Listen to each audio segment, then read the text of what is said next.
की कहानी है एक ऐसे शहर की जहां हर चीज एक टके की थी और अकल बिल्कुल मुफ्त। आखिर तक देखें, मजा भी आएगा और सबक भी मिलेगा। जी हाँ, ये एक ऐसी नगरी की कहानी है जिसे अंधेर नगरी और चौपड़ राज का नाम दिया गया है। एक दफा का जिक्र है, एक दाना गुरु और इसका चेला सफर करते करते एक अजीबो गरीब शहर में दाखिल हुए। ये शहर देखने में तो आम था, मगर यहाँ का निजाम गैर मामूली था। यहाँ सोना हो या मटी, सब्जी हो या मिठाई, हर चीज की कीमत सिर्फ 1 टका थी। चेला ये देखकर खुशी से उछल पड़ा, मगर गुरुजी के चेहरे पर तशवीश छा गई। उन्होंने फौरन भांप लिया कि जहाँ कीमत और कदर में फर्क खत्म हो जाए, वहाँ अकल भी सस्ती हो जाती है। गुरुजी ने चेले से कहा, बेटा ये अंधेर नगरी है और यहाँ का राजा चौपट है, यानी अहमक है। ऐसी जगह रहना मुसीबत को दावत देना है। फौरन यहाँ से चल दो। मगर चेला सस्ती मिठाइयों के लालच में आ गया। इसने गुरुजी की बात ना मानी और वहीं रुकने का फैसला कर लिया। गुरुजी अकेले शहर छोड़कर चले गए। कुछ दिन गुजरे। इस शहर में एक हादसा पेश आया। एक चोर दीवार तोड़कर चोरी करने घुसा, मगर कच्ची दीवार इस पर गिर गई और वो मौका पर ही मर गया। चोर का भाई फरियाद लेकर राजा की अदालत में पहुंचा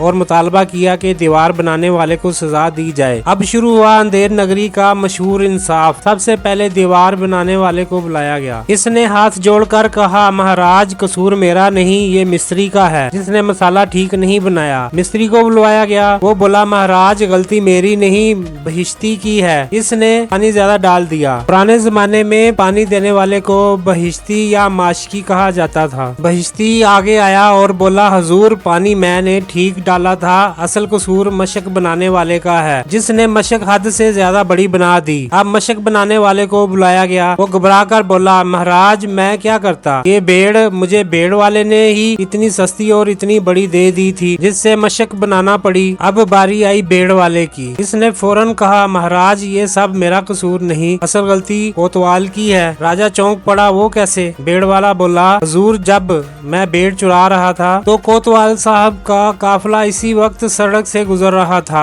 मेरा ध्यान इधर चला गया और बड़ी भेड़ छोटी भेड़ों में शामिल हो गई। यूं बात बात पर इल्जामात बदलते गए और आखिरकार सारा कसूर एक बेगुनाह कोतवाल के सर डाल दिया गया। राजा ने हुक्म दिया कोतवाल को फांसी दे दी जाए, मगर मसला ये था कि कोतवाल की गर्दन फांसी के फंदे में पूरी नहीं आ रही थी। राजा ने फैसला सुनाया, जिसकी गर्दन फांसी के फंदे में पूरी आए इसी को लटका दिया जाए। इत्तेफाक ऐसा हुआ कि वही चेला जो दिन रात सस्ती मिठाइयाँ खा रहा था इतना मोटा हो चुका था कि इसकी गर्दन फांसी के फंदे में फिट आ गई। सिपाही इसे पकड़कर ले गए। मौत सामने देखकर इसे अपने गुरुजी की याद आ गई। इसी लम्हे गुरुजी वहां पहुंच गए। उन्होंने चेले के कान में कुछ कहा और फिर गुरु और चेला सबके सामने लड़ने लगे। मुझे पहले फांसी दे दी जाए, नहीं मुझे पहले। राजा ये मंजर देखकर हैरान रह गया। इसने पूछा, तुम दोनों मरने के लिए क्यों लड़ रहे हो? गुरुजी ने बड़े सुकून से कहा, महाराज ये घड़ी बड़ी मुबारक है। जो इस वक्त फांसी चढ़ता है वो अगले जन्म में बहुत बड़े मुल्क का बादशाह बनता है। ये सुनकर अहमक और लालची राजा के दिल में लड्डू फूटने लगे। इसने सोचा, बादशाहत